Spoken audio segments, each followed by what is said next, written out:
I get a lot of deck suggestions to use live on Twitch. Some of them are really good, some of them not so much. This one stands out as a real diamond in the rough, and it was given to me by a fan called Super Celebi, and I must say it's astounding. So with that said, let's get into it right now. My name's Toby, and if you want to give me a deck suggestion live on Twitch, you can find me there every Saturday and Sunday at 12 noon, or during the quarantine, every single night at 7:30 PM. So the deck I'm going to be showcasing today consists of the Arrows, the Skarmy, the Tornado, the Battle Healer, the Baby Dragon, Electro Dragon, Sparky, and the Big Mama herself, the P.E.K.K.A. So having played the deck for a little while now, let's rip the deck apart, find out why each card is in the deck, and how each card actually synergizes with each of the other cards. First up, we've got the Arrows. Now we do have the Tornado, but the Arrows are the only hard-hitting spell that are capable of killing mid-health troops, such as the Princess, Goblins, obviously it kills skeletons and stuff like that as well. The main time that I would suggest using the Arrows would be to back up your attack. However, I would change my advice if you're playing against a deck like Logbait. You don't have a log to use against the Goblin Barrel, so you need to be saving those arrows for the Goblin Barrel every single time. So next up is the Skarmy. So the Skarmy is one of the best solutions for taking down a P.E.K.K.A. It's also a very good option for taking down the likes of a Giant, or can even stop a Hog Rider from getting to your tower outright. And because of its low cost, it will give you the elixir advantage that you need to be able to afford to start building up that next big push. The Tornado is next in the list. Now, I don't consider the Tornado to be what I would call a real spell. Sure enough, it does enough damage to kill the odd skeleton or two, maybe a spear goblin, but the way I like to look at the Tornado is as a tool. You should be using your Tornado to drag things around the arena. You can drag, the Hog Rider to your King Tower, or just get some real extra value from your Baby Dragon, drag everything together, let him splash onto everything. So let's go into the Battle Healer. When I was first introduced to this deck, I was told to defend with things like a Sparky or a Baby Dragon or an Electro Dragon, and then on the counter attack, then play the Battle Healer. I would say you also need to be using the Battle Healer on defense, and then when she starts going in for the attack, she'll heal herself up anyway. You can stick stuff behind her, stick a P.E.K.K.A. in front of her, let her get fully healed up, and you will take that tower. I can almost guarantee it. So next up, we've got the Baby Dragon. I would recommend utilising the Baby Dragon the same way that you would in a typical Golem beatdown deck. Defend with him if you need to, use him to tank little pushes during single elixir time, then when it comes to double elixir time, a counter attack made up of a Baby Dragon, a Sparky, and a P.E.K.K.A. is astounding, especially when you start throwing a Tornado into the mix, dragging everything together, getting some superb value out of the Baby Dragon splash damage, and then on the ground, the Sparky splash damage. You're just going to rip through and you're going to take that tower straight away. Next up, we've got the Electro Dragon. Now, I see the Electro Dragon as an almost purely offensive card. Sure, maybe use it to help out with a Hog or taking down a Skarmy, but make sure that if you do, get it behind a P.E.K.K.A. or a Battle Healer as soon as you can, and you'll have a small but very, very effective counter attack. Next up is the Trash Can. Getting this wheelie bin to arc onto the Princess Tower should be your ultimate goal in any match. Start off a big push by getting the Sparky down behind the King Tower. If you're lucky, you may have her take down a Goblin Barrel or a Miner, something small, which will buy you even more time to save up your elixir. Then you just need to get a tank in front of her, and you'll be building up a very significant push. If she takes damage on the defense, then you need to be getting a healer in front of her 100% every single time. You do not want a fireball to be able to take out your Sparky. If not, my priority would be to put down a P.E.K.K.A. in front of her, and then saving up for like a Baby Dragon or an Electro Dragon to help out with troops in the air. So let's talk about the Big Mama herself next. Now, I've talked about the P.E.K.K.A. a fair few times already, so there's not much that I can actually add to what I've already said before, but I will try my best. There's primarily two times that you'll be placing the P.E.K.K.A. One, to be the ultimate tank for your Sparky, and two, to slice her way through a Giant, a Golem, stop a Hog Rider in his tracks, anything like that. One of the reasons I really love this deck isn't because it fits my usual playstyle, but because in my opinion it has a really high average elixir cost. What this means is that because it's really hard to just cycle round to the best answer for the attack coming your way, each card needs to be able to help out in multiple situations. A good example of this would be the Skarmy. It's amazing at stopping hogs and can even stop every single hit on your tower, but on the other hand, it's also very good at stopping a goblin barrel. Another example would be the Sparky itself. It's amazing at taking down a set of Royal Hogs, but if you need to just go super hard on the offense, you can do that as well. Every single card is an answer to multiple things. Now, as per usual, I'm going to throw a few decks out there, and we can analyse how this deck will interact with each of these decks in turn. So let's take a look at 2.6 Hog Cycle, the current Challenge Dominator, the E-Golem Healer. We'll also take a look at Lava Loon, which is a pretty tough matchup for this deck, and Expo. For 2.6 Hog Cycle, the obvious answer for the Hog would be the Big Mama herself. However, we can't always have 7 Elixir to spend, and the Hog Cycle deck does exactly that. It cycles really, really quickly, so you can't have the Big Mama in hand all the time. So a cheaper alternative would be to stick the Skarmy in front of the Hog, and don't forget you have the Tornado in the deck as well, so sucking the Hog over to the King Tower is always an option as well. As for the Musketeer, literally anything will do. The Skarmy, the Baby Dragon, the Battle Healer, anything will do as long as the Musketeer is on your side of the arena. It's also worth noting that 2.6 Hog Cycle has Fireball in the deck. Now, although nothing in your deck other than the Skarmy will die to a Fireball, it's worth bearing in mind, just don't give too much value by sticking too many troops in one area, unless you're absolutely confident that you can put a Battle Healer down and heal everybody back up. Let's move on to the current meta dominator, the E-Golem Healer. For the most part, this deck is a one-trick pony. You know, get an Elixir Golem down, get as many things behind it as you can, dominate. So with that in mind, whatever lane the opponent goes down with an Elixir Golem, try to have a P.E.K.K.A going down the same lane. Then if and when the opponent commits even more Elixir to this push, that's when you want to back up the P.E.K.K.A with a Sparky or a Baby Dragon, and then tornado everything together to make sure that you make the most out of that splash damage. If this all goes down in double Elixir, you should at the end of this push have enough Elixir to go on a counter push and just wreck house. Of course, not every match is going to be as cookie cutter as this situation, so they may start off with a Barbarian Hut or a Goblin Hut. If they do something like this, just play as passively as you can and react to what they're doing, and then when they try to go for the big push, then you want to go for this tactic. Now, Lava Loon is a bit of a tricky one. You've only got 2 troops that can actually target the Lava Hound and the Bloon, and that's not mentioning all of the stuff that they're going to be supporting it with. So if you commit both of these cards to the Lava Hound, chances are that the opponent is going to go for a sneaky Bloon in the opposite lane. If this happens, just bear in mind that you do have the Tornado, and you can suck that Bloon over to your King Tower so that you can soak up some of the damage that way. Anyway, the actual proper way to deal with Lava Hound would be to commit one of these cards to the Lava Hound, be it the Baby Dragon or the Electro Dragon, either one's good. And then when they commit the Balloon behind it, then you want to be playing the other of your flying troops. This will also allow you to tornado all of the troops together, and your Baby Dragon and the Electro Dragon can just wreck their whole attack. Now, a typical Expo deck, be it Icebo or 2.9, is going to outcycle you when you're using this deck. Now, obviously, I've used P.E.K.K.As to tank for Expos before. That's the optimal choice. However, I've also used healers and Sparkies, and I've even used Skarmies before. But the times I used the Skarmy was usually because the P.E.K.K.A was my next card, and I just needed to get to the P.E.K.K.A as quickly as I could. With something tanking the Expo, the Sparky, Baby Dragon or Electro Dragon can then be used to take down the Expo itself. If you're using the Electro Dragon to try and take down the Expo, try to have it hit the Tesla Tower first. This will kill off the biggest defense for the Expo that the opponent has, and the Electro Dragon's damage should also arc round to the Expo itself. So let's get into our first match here.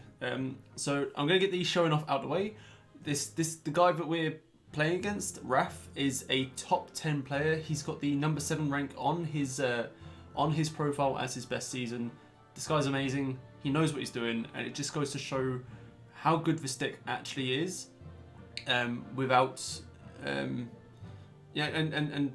also like bearing in mind, like I'm very new to this deck at this point, so yeah, it just really goes to show how good this deck really is. So anyway, so you can see Raf at the top. Not sure what to be doing, so he's gone for a defensive Expo. So I've tried to go on the offensive down the right hand side. Not really too sure on what to do myself. So I do go in a bit harder than I probably should, but it's all good. Like we're doing fine. Like, we haven't taken any damage, but we haven't dealt any damage. Like it's all good. So, like clumsy me, I actually forget quite often that Expo carries rockets. So as soon as I put the Sparky down here, you can see that Raph has gone in with the rocket as soon as he saw what I did. So I just need to make sure that you know, I don't do anything that clumsy again during this game. And I'm not gonna lie, I can't really remember how well the games went. So I'm watching these with you guys. So okay, so just cycling the battle healer at the back. So I know that he's going to have the Expo in hand, so if he tries to go for an offensive Expo, at least I've got the I would have a healer ready to go, and as a result, Raph has actually gone for a defensive Expo, just trying to rip through my P.E.K.K.A piece by piece, and you can see here I'm really trying to go quite offensive, and he's just having none of it. A tornado and a rocket shut down my Sparky straight away. So at least now I know that he's got the rocket out of hand, and I know that he's got the Expo back in hand as well. So you can see me again getting the battle healer ready to tank. I've put the P.E.K.K.A down again because I know he's going to be trying to go for the offensive. We're in double elixir. And he's actually done that was a really well placed log for him. He's pushed everything out of range of his Expo, and forced me to have to put a Sparky down on his Expo down the left hand side. Remember, not the side that we're actually trying to go for.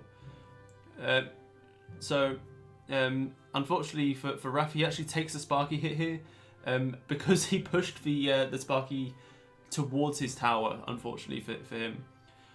So here I cycle out the Skarmy because I'm not sure how I'm going to be able to get to the tower.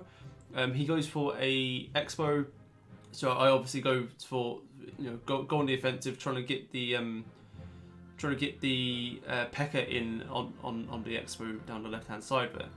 And you can actually see you'll see in a second. Like I go even harder. I go really hard here, just trying to get as much damage on the tower as I can. A tornado everything to the tower so that I can try and splash damage anything that he puts down after the fact, and luckily it also killed some skeletons. So thank you, Raph, for that. So again, he's gone for a defensive Expo, so I tank for my Sparky with the P.E.K.K.A. I know that there's a high chance of a rocket, and I'm very lucky in the fact that Raph didn't actually opt to do that in the end. And we're just slowly chipping away at this point. And again, it's gone for another rocket on the Sparky there. So I know he hasn't got the rocket in hand. And I get very panicky about that Expo, so I actually put a Skarmy down to tank, just so that I could build up enough elixir to put the P.E.K.K.A down. And again, I got very lucky here. So Raph is now only one rocket away, but he's unfortunately missed the rocket and misplaced a Nightmare as well, which actually cost him the game because it allowed my Electro Dragon to splash onto his tower. So let's get straight into the next one. So this is a much more standard deck that you guys are going to be obviously very aware of at the moment. It is E-Golem Healer. It is everywhere at the moment, so I wanted to give you an example of how this deck would actually match up against the current meta dominator. It's everywhere for a reason. I'm not going to say it's no skill, but in the right hands it does just basically play itself. So you can see that Cesar has gone for a Barbarian Hut to start with. So we're just going to play very passively, just basically just cycling cards out. And Cesar has gone for a E-Golem down the right hand side.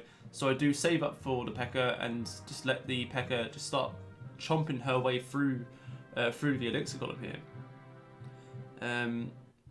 Unfortunately, obviously, the Elixir Golem Healer deck does have an Electro Dragon, which is going to just keep on resetting the Sparky, which is a real pain in the butt. And you can see throughout this match that it's just a massive, massive pain for me.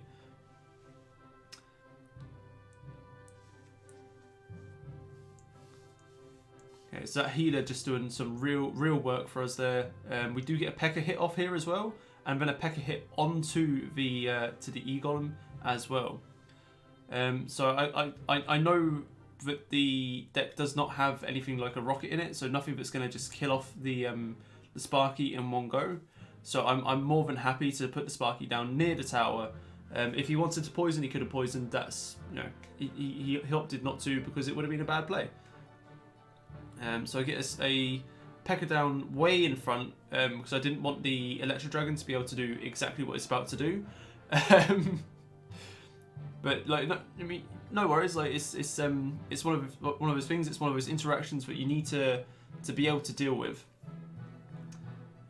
So here, we just need to distract the Electro Dragon again. So I put the baby dragon down as far away from the tower as I could, while still distracting the Electro Dragon. And now we basically know that there's going to be an E-Golem coming our way, so I'm actually going in for a big push down the same lane. And the prediction did come a little bit too early, but had I waited here, we probably would have still ended up with a big push, like going down the right hand side, simply because like we would have just been cycling so much stuff.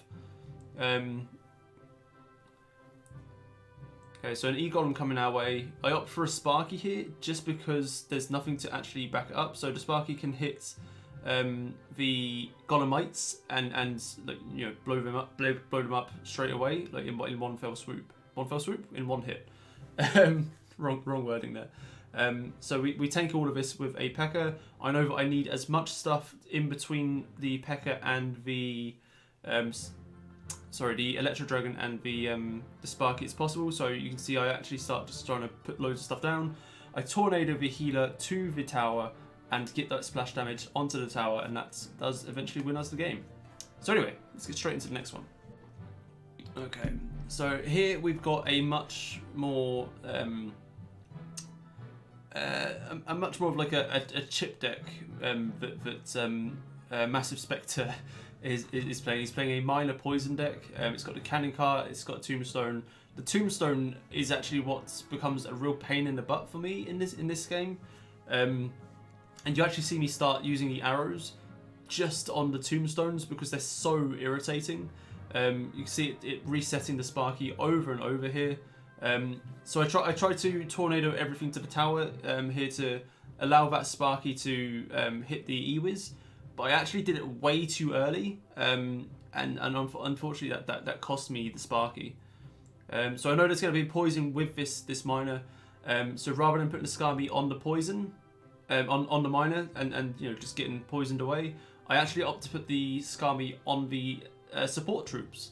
This basically just shut down the entire deck, the entire push, and just allowed me to save a lot of damage on my tower, and possibly actually save me the tower. So anyway, so again another tombstone, just really irritating seeing all the tombstones in this game. But I think he was going for a King Tower activation there with the baby dragon, but unfortunately did not place it very well at all. So obviously here we go with P.E.K.K.A. We're starting to build up a big push. We're going to go for a Sparky behind it, I believe. Again, like I'm a little bit concerned about the skeletons just resetting it, but if it's the only option, it's the only option. He's never going to put an Ewiz on the Sparky itself, simply because there's too much. It's just going to have the P.E.K.K.A wreck the Ewiz in one swing. Really sorry that took ages to get out. So they're never going to put the Ewiz on a Sparky if there's a P.E.K.K.A in front of the Sparky. So okay, so here again we go for a Skarmy around the Ewiz, I believe. Another miner coming in. And we're full on elixir, so a P.E.K.K.A. on a miner, it's not actually that big a deal. It allows us to shut down the miner straight away and go in for a very, very big counter push. So again, there's so many skeletons flying around at the moment. This is when you see me start getting really annoyed with the amount of skeletons, and I just straight up, like, no, not having this, and arrow the tombstones away. I don't think that was a bad play. I think that was a particularly good play, to be honest. So now we're starting to actually get the damage on the tower. The Electro Dragon is amazing. There's a reason I don't like it in the E-Golem deck. It can get, it's a lot like the Bomber. It can get so much value if you let it. So on the next miner, the amount of times that I've gone for Skami around the support troops, I actually put the Skami around the miner. In the hopes that he's not going to poison, because he's so used to what I've been doing. He does still poison, but we do still get like most of the Skami killing off the miner pretty well. Failed tornado. Just hold my head in shame. So we just need to distract this baby dragon. We opt for the healer because it's the cheapest actual tank that we have. And again, Skami around the miner. We're a bit late on it because I was expecting the poison that time. But here we just need to tank for the Sparky. So we put the P.E.K.K.A. down in front, as we have been all match, or the whole match. And again, arrowing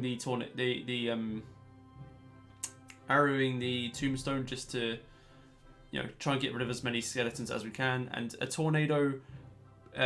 Dragging everything back to the tower again for the third game in a row. Second game in a row. Actually won us that game. I personally think this deck is outstanding.